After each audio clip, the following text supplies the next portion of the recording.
Bueno, obviamente ustedes escuchaban en la ida a Tanda, hablábamos de lo que está sucediendo en los Estados Unidos, pero decíamos es que a nivel global hay diferentes tipos de manifestaciones con respecto a la guerra en Medio Oriente. La mejor manera de comprender, de entender, de analizar la situación es darle la bienvenida al periodista Claudio Fantini. Un placer, Claudio, tenerte este mediodía aquí en BTV.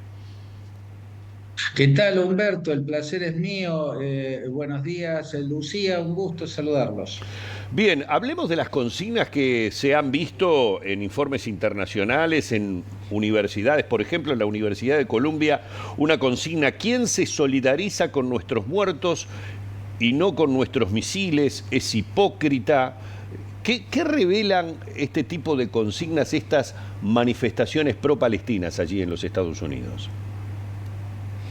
Yo separaría, Humberto, las manifestaciones pro-palestinas de una consigna tan reveladora como la que acabas de señalar, ¿no? Quien se solidariza con nuestros muertos y no con nuestros misiles es un hipócrita. Es muy reveladora esa consigna, ¿no? ¿Reveladora de qué? Bueno, seguramente eh, una gran cantidad de estudiantes que están con los pañuelos que usaba Yasser Arafat y que quedaron como un símbolo de la causa palestina, se movilizan y protestan con mucha lógica, con mucha razón, para demandar el cese de una guerra en la que los bombardeos israelíes están causando miles y miles de muertes, entre ellas la muerte de miles y miles de niños,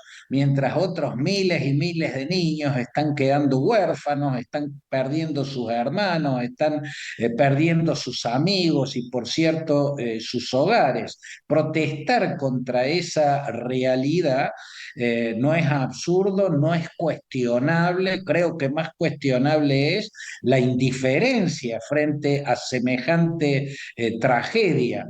Ahora bien, un graffiti que dice, como el que señalabas que está en la Universidad de Columbia, quien se solidariza con nuestros muertos y no con nuestros misiles, es un hipócrita. Es revelador porque parece escrito por Hamás, no por un estudiante neoyorquino que quiere manifestar su dolor por lo que están sufriendo los palestinos gazatíes. Parece escrito por Hamás, dice nuestros misiles. Es decir, nuestros muertos, eso corresponde a todos los gazatíes, es decir, nuestros misiles habla de Hamás. Los misiles son de Hamás, pero incluso acá la palabra misiles va más allá de este término que alude a proyectiles y cohetes que antes eran los Katyusha, son unos proyectiles rusos que recibían desde el Líbano, después fueron los Qasam, que son misiles de fabricación gazatí, y ahora están siendo unos misiles mucho más sofisticados y poderosos que son los que están recibiendo desde Irán. Acá la palabra misiles va más allá de los proyectiles en sí.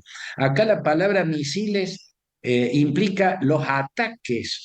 ¿No? Quien se solidariza con nuestros muertos tiene que solidarizarse también con nuestros ataques contra Israel. Y esto incluye al pogromo sanguinario del pasado 7 de octubre. ¿No? Esta frase es muy reveladora porque el mensaje es que quien se solidariza con los palestinos civiles que están sufriendo muerte y destrucción, tienen que solidarizarse con la causa de Hamás, con la guerra de Hamás contra Israel. Y a esto hay que responderle no, o plantearlo al revés. ¿Se puede el mundo solidarizar con las víctimas civiles israelíes, denunciar esos bombardeos y la intemperie a la que los deja para que mueran? Jamás los túneles son para que se oculte jamás, no los ciudadanos, no los civiles israelíes, palestinos y los niños palestinos.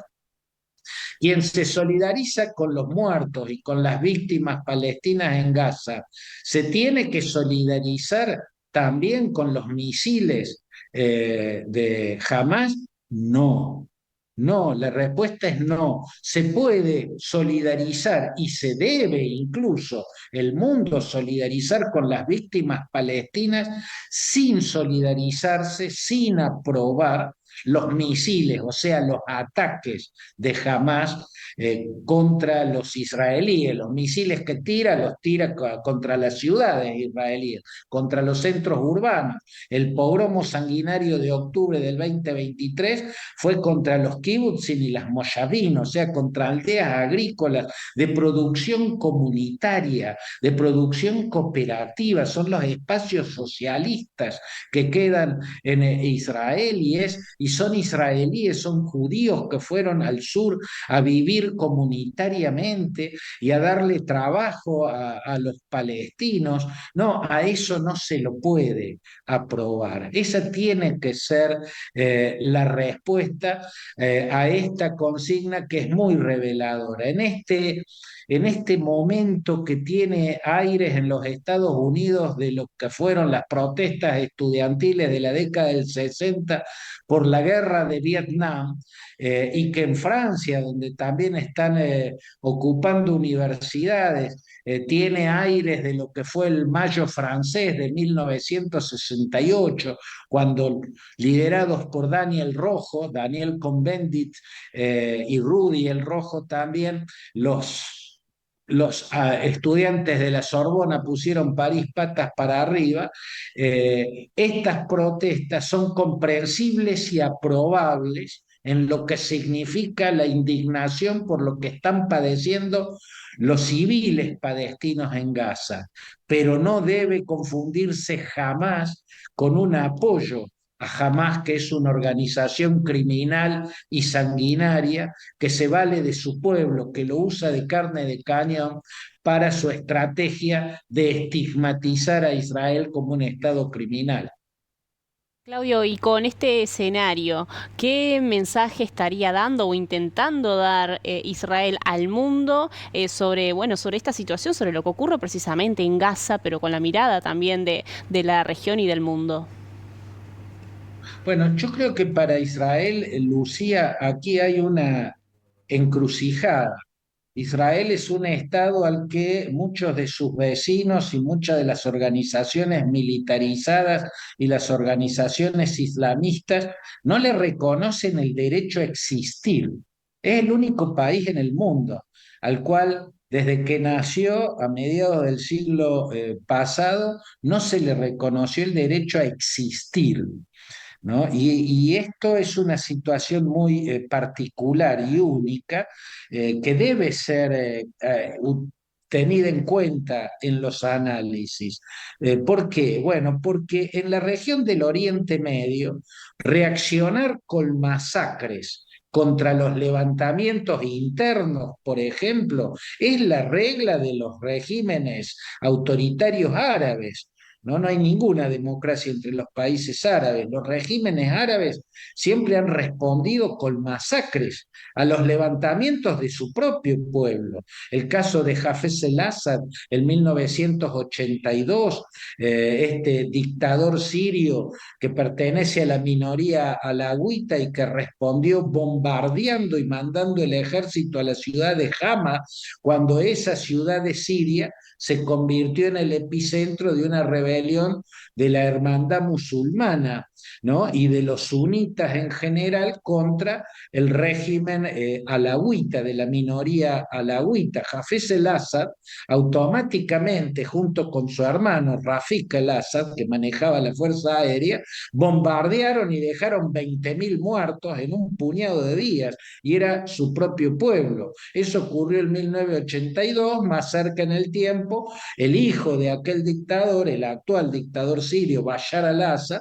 respondió a sangre y fuego contra la primavera árabe cuando la primavera árabe se acercó a Damasco, ¿no? Provocó masacres, utilizó incluso armas químicas contra su propio pueblo y en la mismísima capital, en Damasco, en los barrios periféricos de Damasco. El mundo vio cómo masacró a través del ejército ruso y del grupo Wagner a los milicianos sunitas que se habían atrincherado en la ciudad de Alepo. Destruyeron directamente la ciudad de Alepo. El rey Hussein de Jordania en 1970 masacró con bombardeos los campos de refugiados palestinos porque hubo una rebelión contra las órdenes que daba este monarca del reino hashemita de Jordania. 10.000 muertos dejó el septiembre negro de 1970. Saddam Hussein usó armas químicas contra las rebeliones de los kurdos en el norte de Irak y masacró chiitas en el sur innumerables veces. Y podemos citar también el masacre de los ayatolas persas contra el pueblo iraní para aplastar protestas, y lo mismo se ve en Pakistán y en muchos lados. Y eso que en esas protestas no está en duda la existencia del país. La rebelión de la Hermandad Musulmana en Hama en 1982 no demandaba que deje de existir Siria. Era una rebelión contra el régimen. Las rebeliones de los palestinos en los campos de refugiados cercanos a Amán, en Jordania, en 1970, no pedían que deje de existir Jordania. Lo mismo con los otros casos que podemos citar. En el caso de Israel, sus enemigos sí quieren la destrucción total de Israel, la eliminación de Israel. Esto justifica que Israel esté bombardeando de tal modo que mueren de a miles los civiles, entre ellos una inmensidad de niños. No, no lo justifica. Nos ayuda a entender el conflicto, pero eso no equivale a justificar. El pogromo sanguinario del 7 de octubre pasado justifica las muertes civiles que está ocasionando la operación que se dio como respuesta. No, nos permite entender, ¿no? Entender que a un Estado al que no le reconocen el derecho a existir, si deja en la impunidad un ataque como el de las masacres, violaciones y secuestros en masa que ocurrieron en octubre del 2023, si eso queda impune, bueno, está alentando nuevas embestidas por el estilo. Pero eso no significa que se justifique o que los crímenes dejen de ser crímenes. Los miles y miles de muertos civiles y los que están perdiendo sus hogares, los miles de niños, el hambre que está... Pues, eso es objetivamente un crimen. Eso es objetivamente un crimen. Y yo creo que lo que, sin decirlo explícitamente, está planteando el gobierno de Netanyahu es quien se solidarice con los judíos masacrados, violados y secuestrados en masa en octubre pasado y no se solidarice con nuestra operación militar en Gaza, está incurriendo en la hipocresía. ¿Es así? No, no es así. Hay que solidarizarse con los masacrados, con los violados y con los secuestrados judíos en masa, sin dejar de entender que las muertes civiles en Gaza son un crimen que también tiene por responsable a Hamás, que es quien usa su propio pueblo como carne de cañón. Bueno, más que claro, Claudio, evidentemente seguiremos lamentablemente en el mundo asistiendo a esta situación, siempre tratando de poner la esperanza en que en algún momento se alcance el alto al fuego y se pueda llegar, no sé si hablar de paz, pero por lo menos a una tregua. El abrazo a la distancia, como siempre, y muchas gracias por tu aporte. Abrazo Humberto, abrazo Lucía, hasta cualquier momento. Y nosotros seguimos